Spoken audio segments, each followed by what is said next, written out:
This video is going looking at the autumn 2013 question 1. In particular, we're focusing on the valuation aspect of the question. So again, firstly we'll look at the requirements, just give you a flavour of what the case is about. Today we're focusing on part E, advise QWERTY on how much you should bid for the equity of screen based on net asset valuation, price earnings and a dividend valuation. So it's 12 marks your paper, question is compulsory, so against 12% of your paper as well. So if we go back to the question, just get an idea of what the company does. So QWERTY is an Irish-based company that designs, manufactures and sells a wide range of wireless keyboards to retailers in Ireland and Northern Ireland. And there's other information obviously to do with other parts of the question, but if we focus here on this second paragraph, so Paul, which is a manager in QWERTY, is proposing that they use the funds which they're going to raise externally to part finance an acquisition of Screen, an Irish company manufacturing computer screens. They have preliminary discussions already where the owner is keen to retire after having a stressful few years, and they have also provided information in Appendix 2 with regards to current performance and position of the company.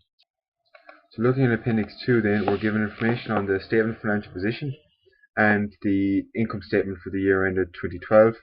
We're also then getting additional information with regards adjustments to be made to those financial statements and other information with regards to competitors to use for valuation purposes.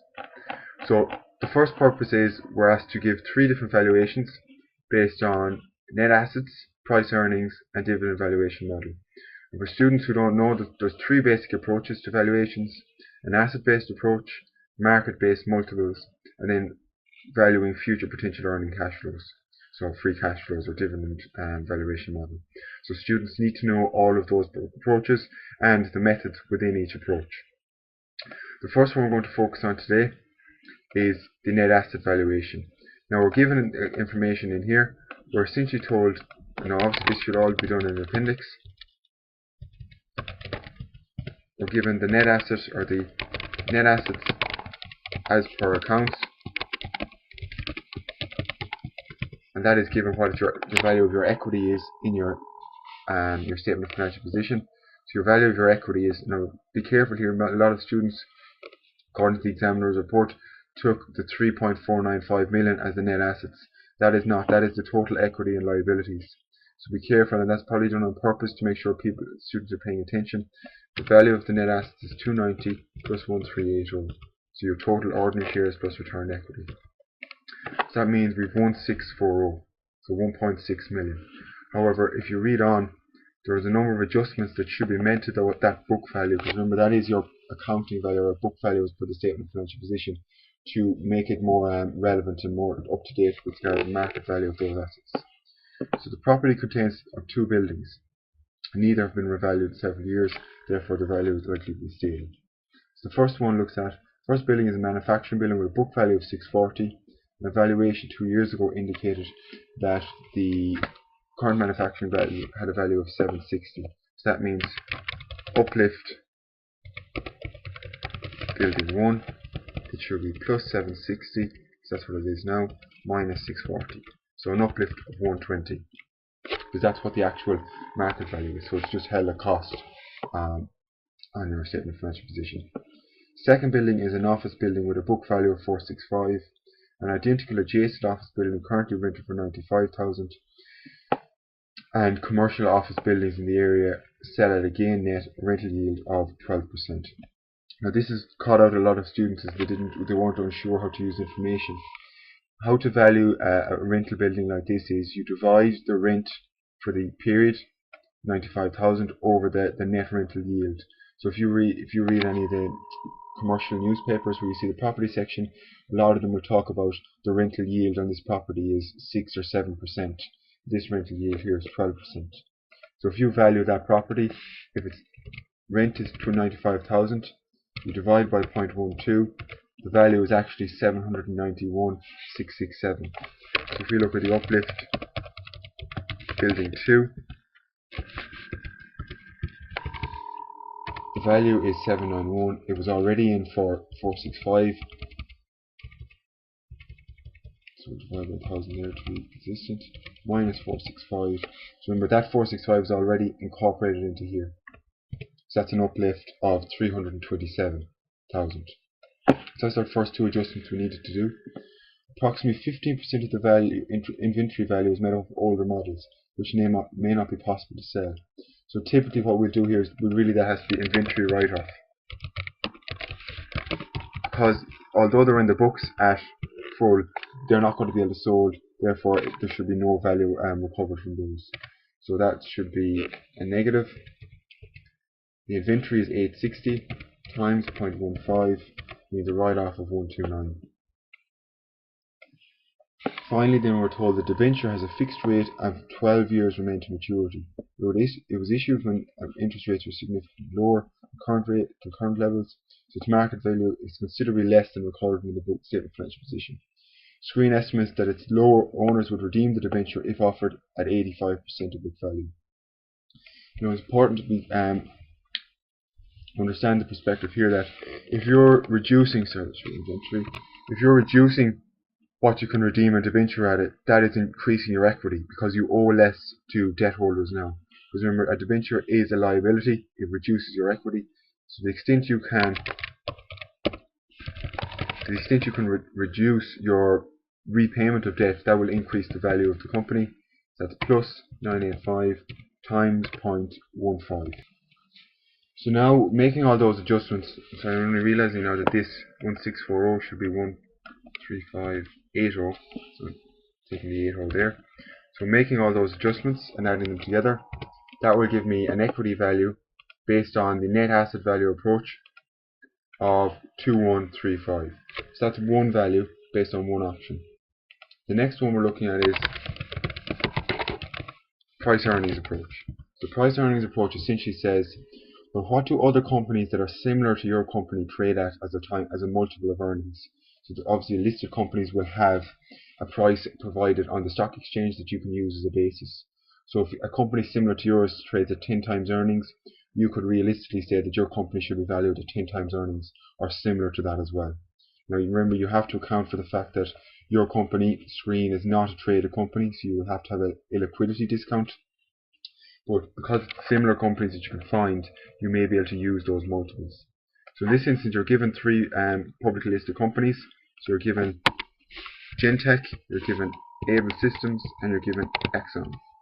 Now firstly you have to calculate, well, what's the price earnings ratio on each of those. Now remember, you have to know these formulas, and that's what's useful if you do forget that you can use the open book exam. So equals 1.44 over 0.18, so 8 times plus 12 over 0.75, so 16 times, is 4.25 over 0.5, that's 9 times. So just make sure we have to the decimal place. So you see there's two which are fairly similar companies, and there's one outlier at 16 times earnings. And this is where it's important that students who are going to get marks, that you have to realize, well, which company here are more appropriate to use.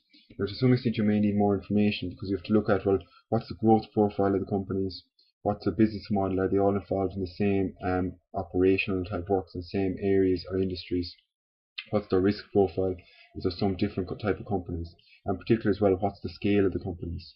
So if you look at these companies, 4.5 million, 34 million and 3 million, this is why you're told that column here. And remember, students should realize you're not given information for the sake of it, it will be useful. So our earnings are about 4 million, therefore most appropriate will be either of these companies here. This company is just too big, and you can see it's an outlier here. So either of these multiples would likely be appropriate, as long as students argued with regard to the scale of the companies that it's broadly similar. For this purposes we will take an average of both, so we'll say equals 8 plus 8.5 over 2. So we'll use 8.25 as our price earnings multiple. So based on that, we have profit after tax, which is the earnings that we're going to multiply by, and we're told in the question that is 493 for that year. We also say the multiple is 8.25, and don't forget now, you have to take a discount. Discount is required because these companies, i.e. Gentech and Axon, are publicly traded. They have a lot more liquid market, i.e. can be easier sold and bought shares in those companies because they're traded, compared to Screen, where it's a private company and it's a lot more illiquid market. Based on that, the discount can be anywhere between 20 and 50%, but we'll take a 30% discount. So based on that, we will say the value of the shares will be 493 times your multiple times 1 minus the discount. So the value of the shares, or the value of the company, will be 2.847 million euro. Okay? Now, based on that then, what you have to go down and remember is you're also given information about synergies. So these synergies and economies of scale, that they are not incorporated into this 493 figure here, because this is the currently as it stands alone. So to give a better reflection of what the true value of the company is, you add on the synergies. So the synergies will be plus 1200 minus 450, because that's the cost of those synergies in the integration process. So that's the incremental value, giving you a value of about 3.5 million euro.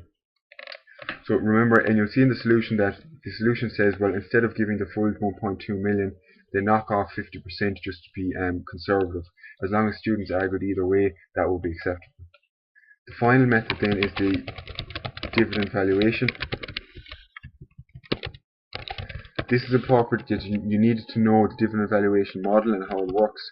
That model is where it equals the price of earnings, so P0 equals div1 over R minus G, where R is your cost of equity. So you see the model here, we need to work out that, and we need to use this formula given the information that we have.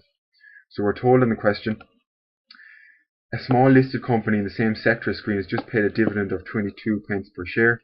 Its share price is 2.35 and its dividends are expected to grow at a rate of 4.5%. Paul believes it's reasonable to assume the same cost of equity and growth rate of dividends will apply. So based on that, the first thing we have to do is, well, we know what the dividends are in Screen for the last year, so div 0 in our model will be 247. So div 1 we figure out is plus 247 times 1.05, because we know the growth rate is 1.045. The growth rate of a similar company is 4.5%. So that's what our div 1 is. We know what the growth rate is, G is 4.5%. Put the percentage there. So the final thing we need to figure out then is, well, what is going to be the return on equity, or the cost of equity that we use as part of our KE minus G. And to use that then, what we do is we rearrange this formula. So we say, well, instead of making P equal to this, we use, well, what is KE equal to? So KE, we rearrange it and you will get the following. So you get the following formula for KE. So KE, we figured out here, is div 1. We know div 1, so we're going to use this similar company to figure out, well, based on their price, what is their cost of equity. So div 1 is 0.22, which is the current dividend, times 0.045. So we want to figure out what this company's div 1 is, divided by the share price, which is 2.35, plus my growth rate, which is 0.045. So that gives me, if we change it up there, 0.14 as my cost of equity. So we can now use that 0.14 as the KE to use this formula, because we have div 1, D0 times 1 plus G is your div 1. We have our G and we now have our KE. So we'll use that formula. So equals div 1 over R, or KE, the cost of equity, minus G, gives us that our value as for that is 2.6 million. Add on to that, so put that over here. We add on to that the synergies as before, which we calculate up here, 750. Now in the solution they talk about doing this, but they seem to have forgotten the figure. So just be aware of that if students are getting confused, that they do talk about it but they forget to add it on. So now the final thing is, I'm running out of time here, but we're looking at, we have 3.3 million of the dividend valuation, 3.5 million for the price earnings, and 2.1 for the net asset value. You then bring them into a table and you discuss the pros and the cons. So typically the net asset value will be seen as very low base and a floor that will be the minimum they required. So maybe anything between a range of 3 to 3.5 million will be recommended as a first bid. So that was question 1 Autumn 2013, looking at the valuation approach.